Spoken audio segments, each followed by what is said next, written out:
دوستوں، کہا جاتا ہے کہ کتے کی پیدائش حضرت آدم علیہ السلام کے پتلے کی مٹی سے کی گئی، جبکہ کچھ روایات میں کہا گیا ہے کہ کتے کی پیدائش حضرت آدم علیہ السلام کی پیدائش کے فوراً بعد ہوئی ہے۔ بلکہ اکثر ہمیں یہ بھی سننے کو ملتا ہے کہ جس گھر میں کتے ہوں وہاں رحمت کا فرشتہ داخل نہیں ہوتا۔ لیکن دوستو، کتے کا ذکر مقدس کتاب قرآن پاک میں بھی آیا ہے، اور کہا جاتا ہے کہ دنیا کا وہ اکیلا جانور جو جنت میں جائے گا وہ جانور کتا ہی ہوگا۔ لہٰذا ان سب باتوں کو مد نظر رکھ کر آج کی اس ویڈیو میں آپ جان پائیں گے کہ کتا کس شکل میں جنت میں جائے گا، اور اصحاب کہف کے ساتھ کتے کو ہی وفاداری میں آخر کیوں بھیجا گیا۔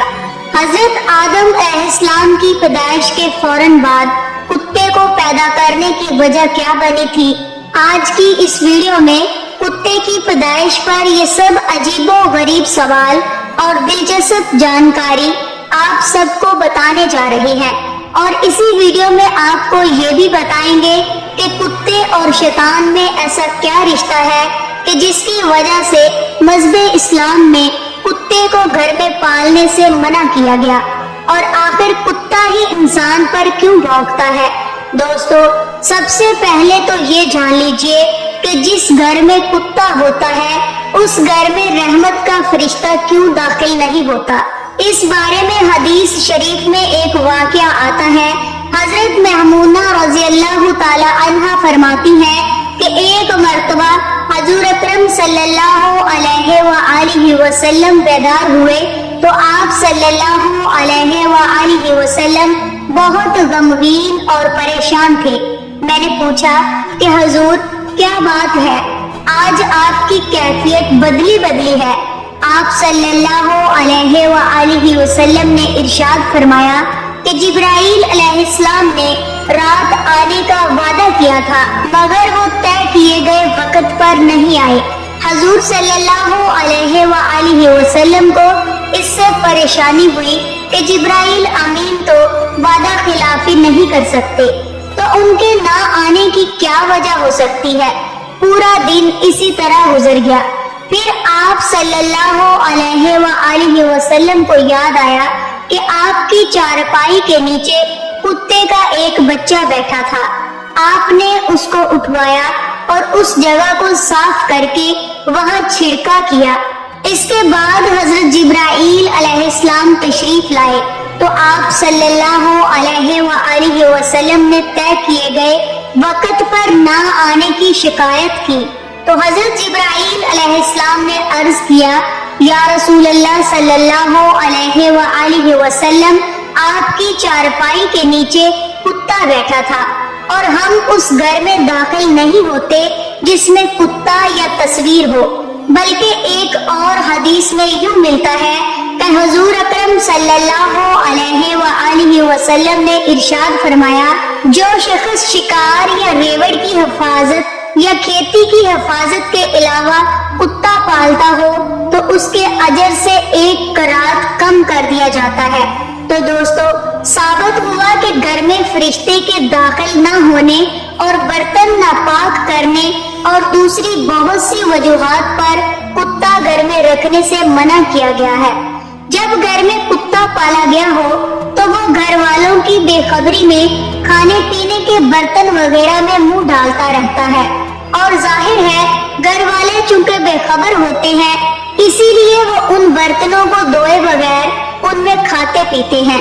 لیکن مذہب اسلام میں صرف 3 صورتوں میں کتا رکھنے کی اجازت دی گئی ہے، یعنی شکار، کھیتی باڑی یا جانوروں کے لیے کتا پالا جا سکتا ہے۔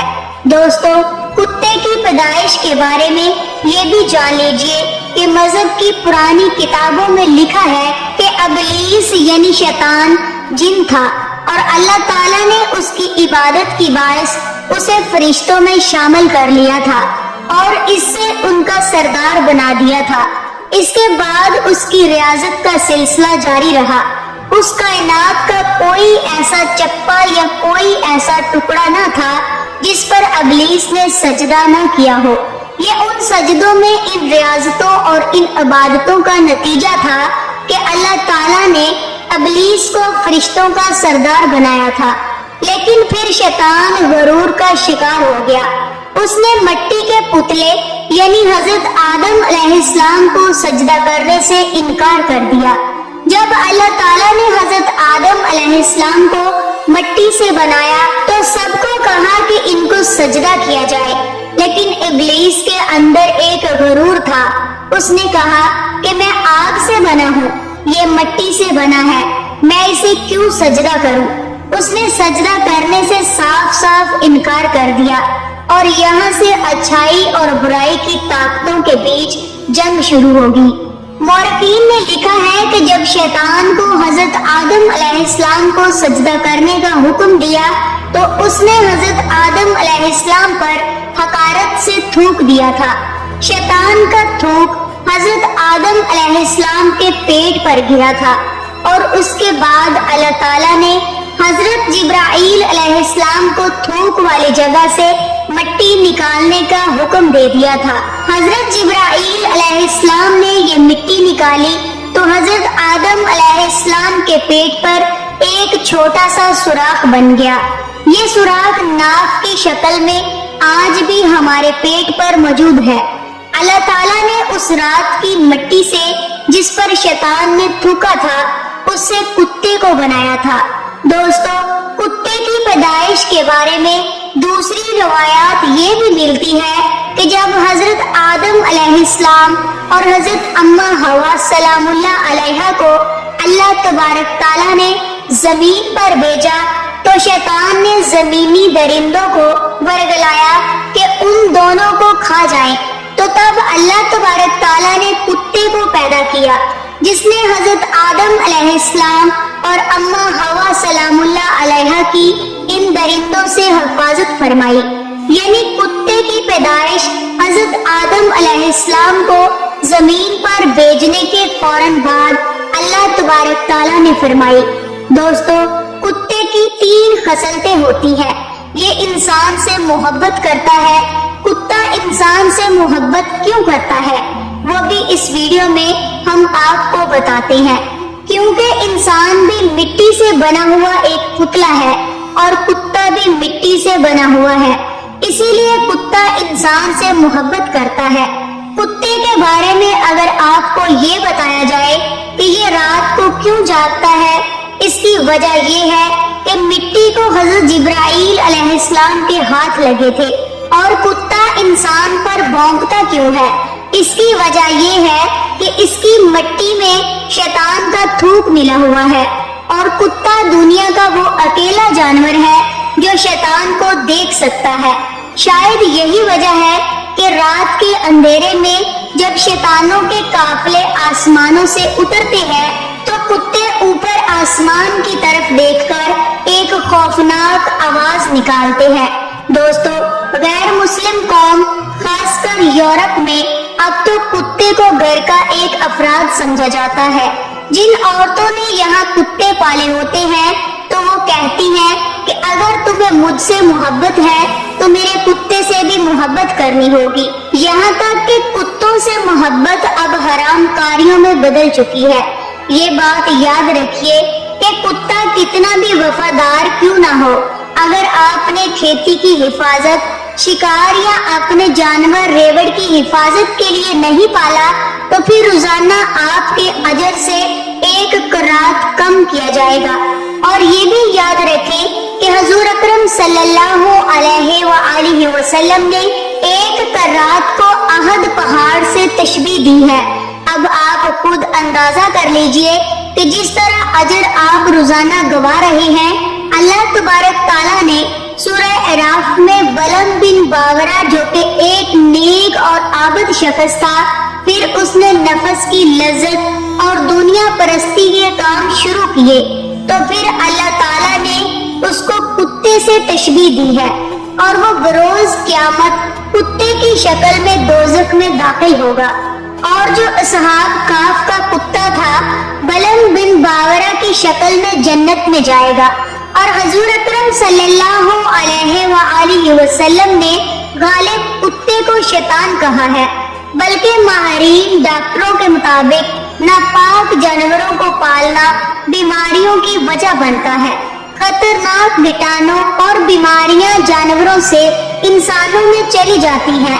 رسول کریم صلی اللہ علیہ وآلہ وسلم نے تو آج سے 1400 سال پہلے جو احکام بتائے، آج کی جدید سائنس بھی اسے سچا بتا رہی ہے، اور ڈاکٹروں کی رائے بھی یہ ہے کہ جانوروں میں پائے جانے والے خطرناک کیٹانو انسان میں چلے جاتے ہیں، جو بیماری پھیلنے کی وجہ بنتے ہیں، اور اسلام کی روح سے کتا ایک ناپاک جانور ہے۔ اگر ہم اسلام کی تعلیمات پر عمل کریں اور ناپاک جانوروں کو پالنے سے گریز کریں تو خطرات سے محفوظ رہ سکتے ہیں۔ افسوسناک بات یہ ہے کہ آج کتوں، بلیوں اور دوسرے ناپاک جانوروں کو پالنے کا فیشن بن چکا ہے، بلکہ پالتو جانوروں کو اسٹیٹس سمبل سمجھا جاتا ہے۔ دوستو، اسلام نے مسلمانوں کو حکم دیا ہے کہ جس برتن میں کتا منہ ڈال دے اسے پاک کرنے کے لیے 7 مرتبہ دھویا جائے۔ ایک روایت میں 8ویں بار مٹی سے پاک کرنے کے الفاظ بھی ملتے ہیں۔ آج کی سائنس بتاتی ہے کہ کتے میں انتہائی خطرناک کیٹانو پائے جاتے ہیں، جو برتن کو بار بار دھونے سے ہی ختم ہو سکتے ہیں۔ آپ اندازہ لگائیں، اسلام نے یہی بات آج سے 1400 سال پہلے بتا دی، جب سائنس کا وجود تک نہ تھا۔ ہمیں سمجھ جانا چاہیے کہ اللہ کے پیارے نبی حضور صلی اللہ علیہ وآلہ وسلم نے جو احکام ہمیں بتا دیے، انسانیت کی بھلائی اسے مان لینے میں ہی ہے۔ اس کے مقابلے میں عقل کے گھوڑے دوڑا کر دلائل دینے سے گریز کرنا چاہیے۔ ایک انگریز ڈاکٹر نے اس پانی کی جس میں کتے نے منہ ڈالا تھا خوردبین کے ذریعے فتح کی، تو اسے پتا چلا کہ اس پانی میں کتے کے لعاب یعنی لار سے جو کیٹانو آ جاتے ہیں وہ مٹی کے سوا کسی اور چیز سے نہیں مرتے، کیونکہ مٹی میں نوشادار زیادہ مقدار میں ہوتا ہے جو اور کسی چیز میں نہیں ہوتا، اور یہ کتے کی لار میں پائے جانے والے تمام کیٹانو کو ختم کرنے کے لیے کافی ہوتا ہے۔ اسی لیے نبی کریم صلی اللہ علیہ وآلہ وسلم نے مٹی کا نام لیا تاکہ بازاروں میں نوشادار تلاش کرنا نہ پڑے۔ اسی طرح ایک فرانسی ڈاکٹر اور اس کی ڈاکٹر بیٹی مصر میں مقیم تھے۔ جب باپ نے یہ حدیث پڑھی تو فوری طور پر کتے کے سامنے ایک برتن میں پانی رکھا تھا۔ جب وہ اس کو پی چکا تو انہوں نے خوردبین سے دیکھا کہ اس میں کیٹانو موجود ہے۔ پانی گرا کر کئی بار دھویا گیا، مگر ہر بار کیٹانو برتن میں موجود تھے۔ پھر جب اس برتن کو مٹی سے مانجا گیا اور پھر دھو کر خوردبین سے چیک کیا گیا تو جراثیم بالکل صاف تھے، بلکہ برتن بھی پوری طرح پاک و صاف ہو گیا تھا۔ اس پر دونوں باپ بیٹی مسلمان ہو گئے۔ دوستو، قرآن پاک میں اصحاب کہف کا تذکرہ ملتا ہے، جہاں ان کے کتے کا ذکر آیا ہے۔ وہاں امام قرطبی نے لکھا ہے کہ اس شریعت میں کتے پالنے کی اجازت ہوگی، اسی لیے انہوں نے کتا ساتھ لیا ہوگا، یا کسی کی بکریوں کی حفاظت کے لیے تھا، اور فروعی احکام میں ایسا ہوتا رہتا ہے۔ مختلف شریعتوں میں فروعی احکام مختلف دیے گئے ہیں۔ بہرحال اصحاب کہف کے واقعہ سے کتے کو پالنے کے جواز پر فیصلہ کرنا درست نہیں ہوگا۔ اسی طرح مفسرین کرام نے جہاں اصحاب کہف کا ذکر کیا تو وہاں اس بات کی بھی وضاحت فرمائی ہے کہ اصحاب کہف کا کتا صلح کے ساتھ رہا۔ اس کی برکت سے اللہ پاک نے قرآن مجید میں اس کا ذکر فرما دیا۔ یہ اس کتے کی جزوی فضیلت ہے۔ اصحاب کہف کے کتے سے متعلقہ کتے کی فضیلت پر استدلال کرنا درست نہیں۔ دوستو، یہاں قابل غور بات یہ ہے کہ اللہ تعالیٰ اور اس کے رسول کریم صلی اللہ علیہ وآلہ وسلم نے انسانوں کے لیے جو احکام بنائے وہ ہر لحاظ سے انسانوں کے لیے مفید ہے۔ ایک مسلمان کے لیے یہ بات بھی کافی ہونی چاہیے کہ اللہ تعالیٰ نے اس کام سے رکنے کا حکم دیا ہے، کیونکہ ایک مومن کی شان یہ ہے کہ اللہ تعالیٰ کے نبی حضرت محمد صلی اللہ علیہ وآلہ وسلم نے جس کام کے کرنے کا حکم دیا ہے وہ کریں، اور جس کام سے منع کیا ہے اس سے رک جائیں۔ اس کا نام اطاعت ہے، اور اس سے انحراف نافرمانی کہلاتا ہے۔ اگر ہم عقل اور محض شوق کی بنیاد پر وہ کام کرنا شروع کر دیں جس سے منع کیا گیا ہے تو اس کا نتیجہ سوائے نقصان کے کچھ نہیں ہوگا۔ اللہ تبارک تعالیٰ سے دعا ہے کہ اللہ تبارک تعالیٰ ہمیں حضور نبی کریم صلی اللہ علیہ وآلہ وسلم کے بتائے ہوئے طریقے کے مطابق زندگی گزارنے کی توفیق عطا فرمائے۔ آج کی ویڈیو میں تھا بس اتنا ہی۔ مزید ایسی ہی اسلامک ویڈیوز حاصل کرنے کے لیے ہمارے چینل سبسکرائب کر کے ہماری فیملی کا حصہ ضرور بنیے گا۔ اللہ حافظ۔